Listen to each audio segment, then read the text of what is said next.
Hey, good morning. It's Wednesday, April 10th. Got our coffee, we're ready to go. So I thought we'd kind of do a little bit along the lines of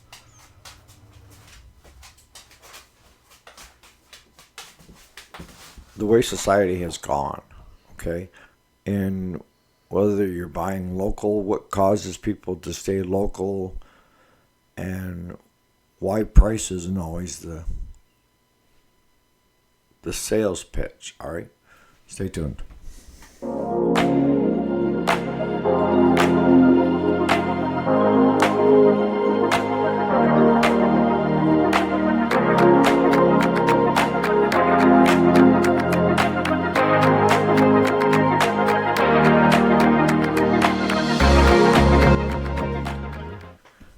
All right, so welcome back. If you didn't already know it, my name is Eric.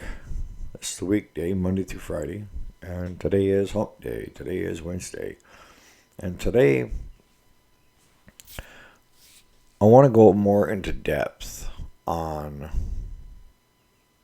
what causes people to buy versus not buy. And maybe give you a bit more of my thought process of why I buy and I won't buy. And then I'll tell you what the pros and cons are of each, if we have time. You know me, I get to rambling on that. But the biggest thing is when it comes to if you're in the business of sales or a business owner, reputation. What is your reputation from past customers? And I'm old enough to know you cannot please everybody all the time. Don't even try. Been there, done that, wore the t-shirt, threw the t-shirt away because I got sick of it. Because I was trying to please everyone instead of the majority. The ones that appreciated it. There are certain people that you can't please. Have them go somewhere else. But when it comes to why I would deal with you as a business, reputation is going to be there. Price isn't my top. It's how do you treat people? I mean, are you a good repair shop? Or automobile shop? Are you a good grocery store? You know, I can go on and on, but it's going to be based on the reputation that you have in the area. And this is where it's hard for ones that are coming in entry level because you have to take the time to build that reputation, right?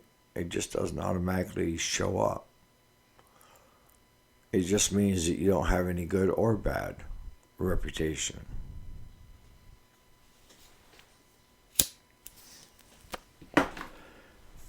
So reputation is probably the biggest thing on my book of what I think is important.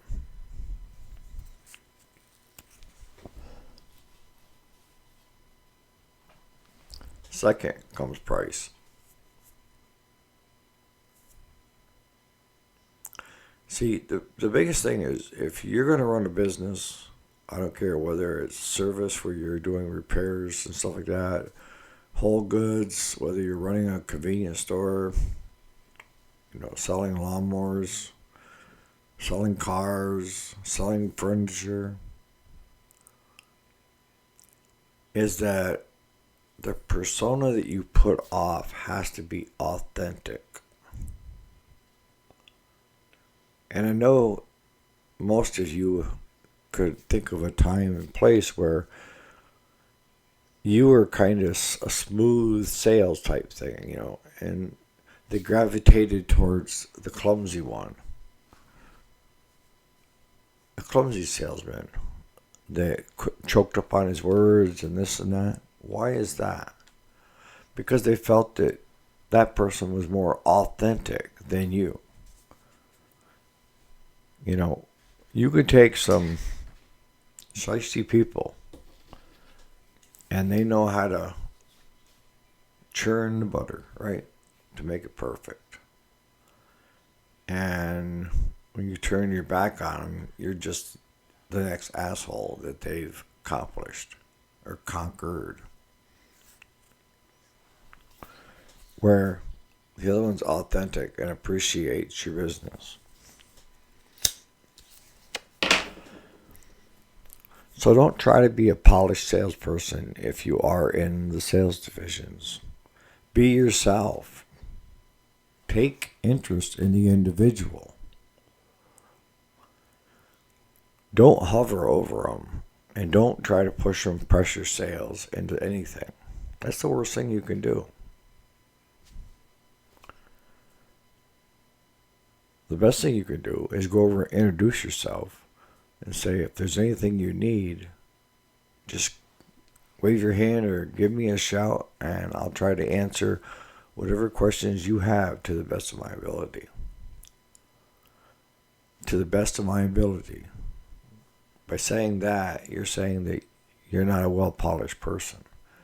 That you will try, but you don't have all the answers. And people gravitate towards that.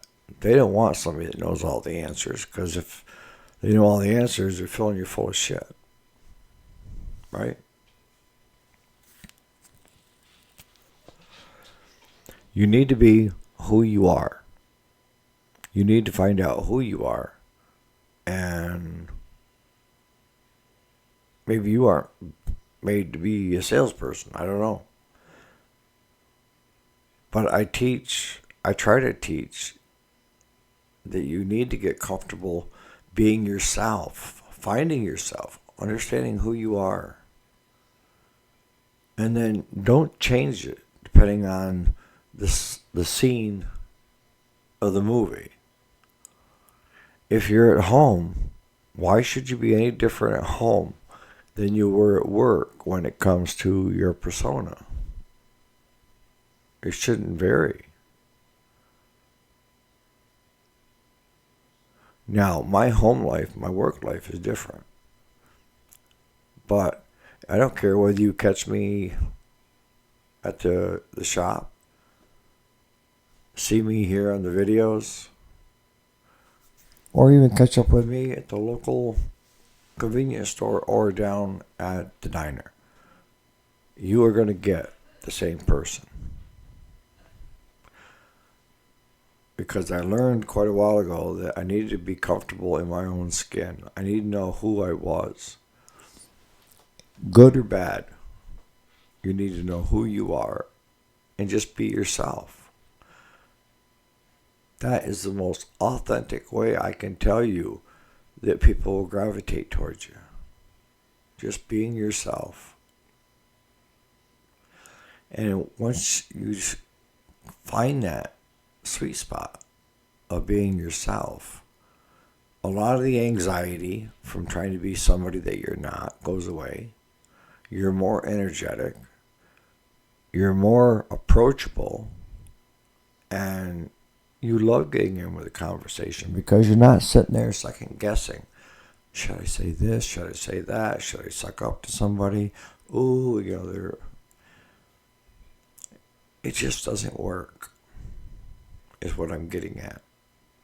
A lot of people still try it, but how's that working for you? I'm comfortable in being me.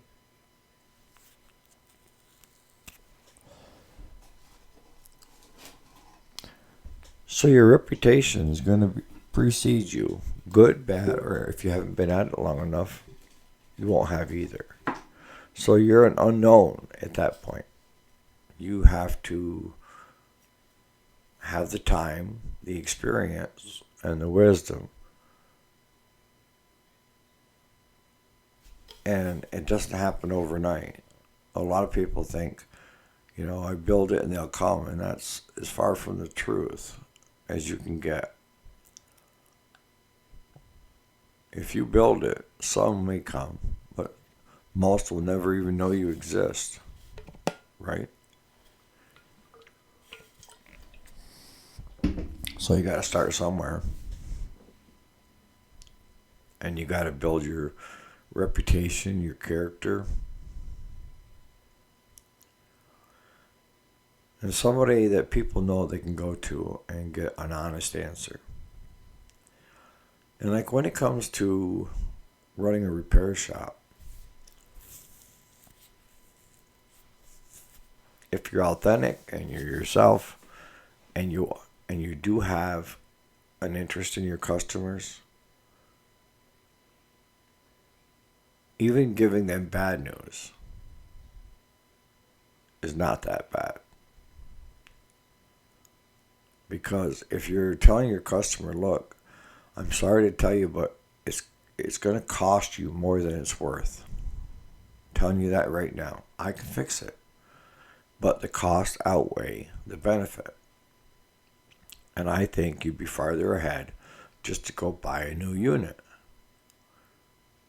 Now, I'm shooting myself in the foot in a way because I'm turning away business, right? Well, you got to tell them you can fix it. And whatever your hours you got in it and this and that. No. No. We've all heard horror stories of friends that went to either a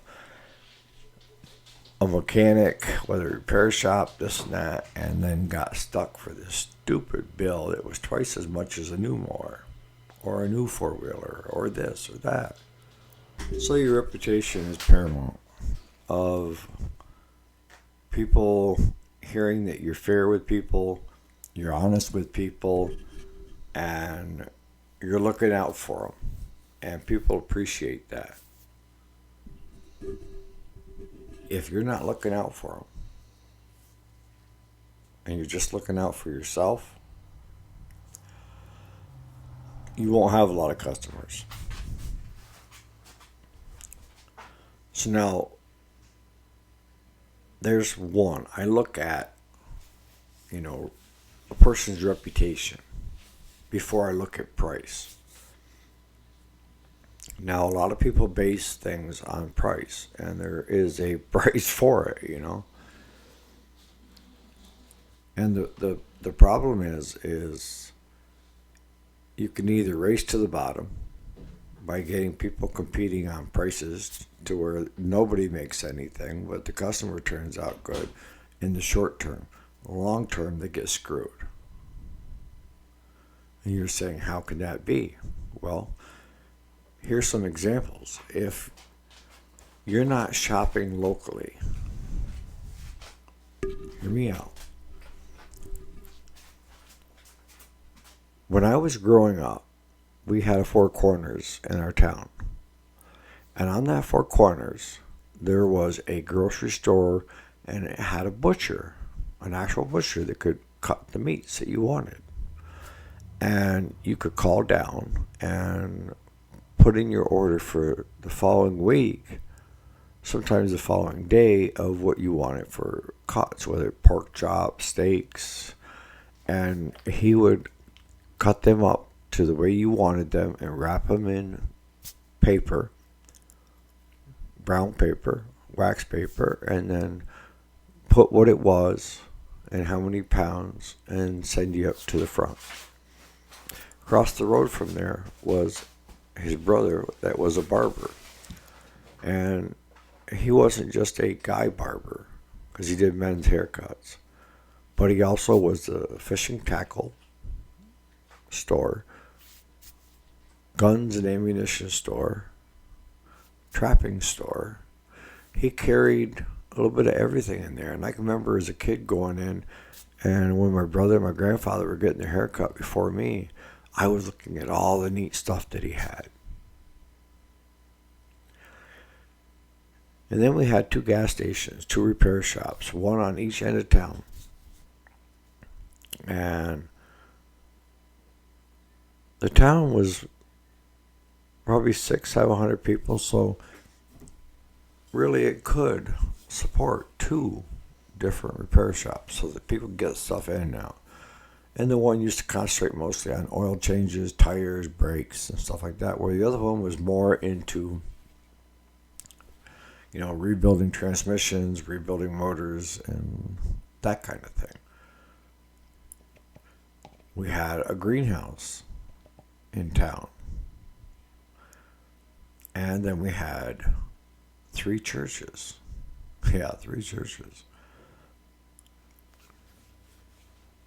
But now I go through that town, and there's no local barber. There's no local gas repair station. No greenhouse. Down to 2 churches, but only one gets hardly used. And what took place? It's because people started traveling. The demise of what I call my town was where you started having big box stores get closer. And I can remember people driving 100 miles. And they go like a group of 4 of them, and they would go to these big stores and come back with all this food.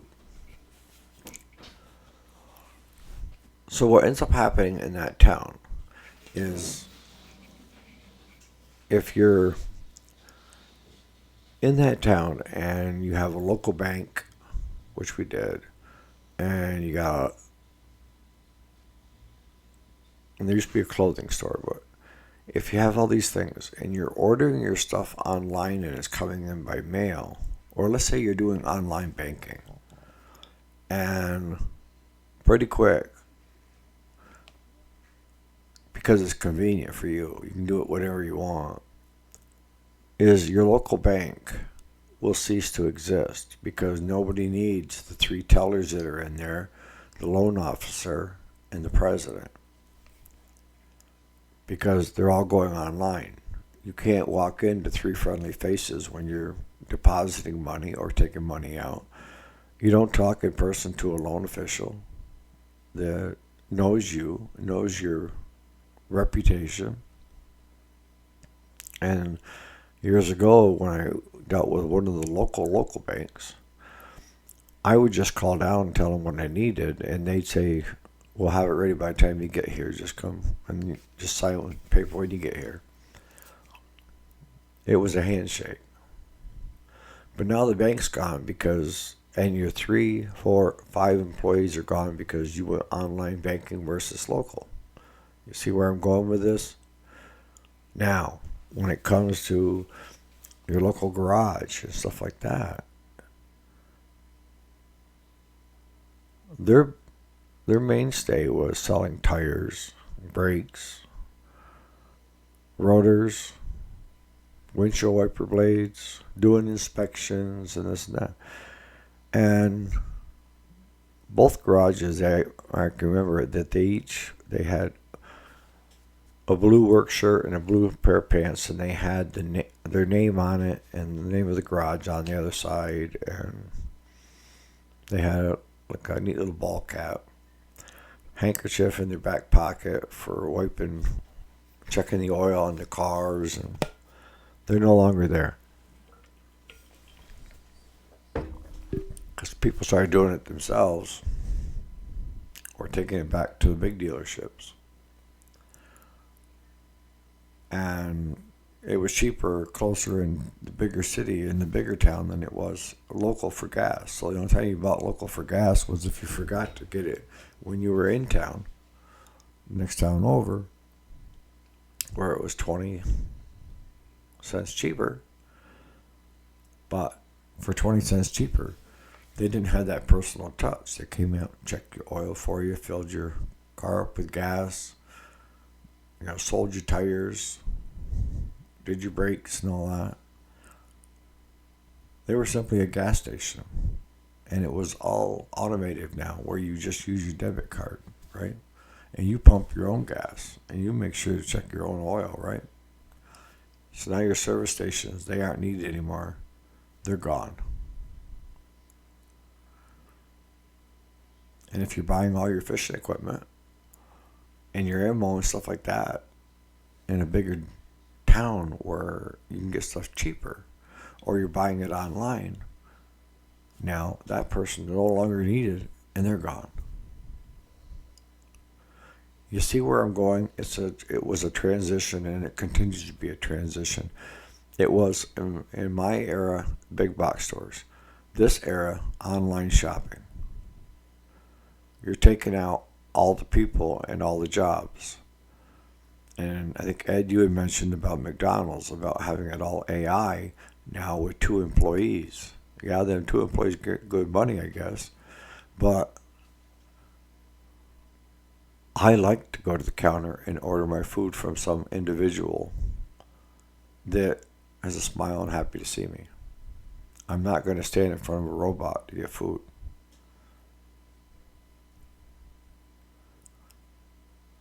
Every upstep we take, you know, like the automatic checkouts at your grocery store, at Walmart, you're taking jobs away that don't come back, that are impersonal. When you go through an automatic teller, they're not talking to you. When I don't go through them. I refuse. I go through where there's an actual person. I visit with them when they're going through and doing my groceries, scanning my groceries. But that's what happens is, it starts getting less and less and less until my hometown is a ghost town. All the young people moved away because there were no jobs locally to be had. Most of the people that are left in town are traveling 30 plus miles to work one direction, and some farther than that. So that's the cons of buying online and not utilizing what you have in your area. Now, I think you mentioned, Peter, about the tires, where this one guy is so much cheaper. Yeah. And we've got a similar person in our area, and they're wholesaling to customers, and it kind of falls into that realm of you don't shit where you eat, right? And that person was wholesaling it to a number of different individuals that were trying to sell it through the repair shop. And they quit carrying those brands, because that they couldn't compete on the same level as their wholesaler. And that happened online with the small engine parts. Is the wholesaler started selling on the venues, competing with their own dealers. Yes.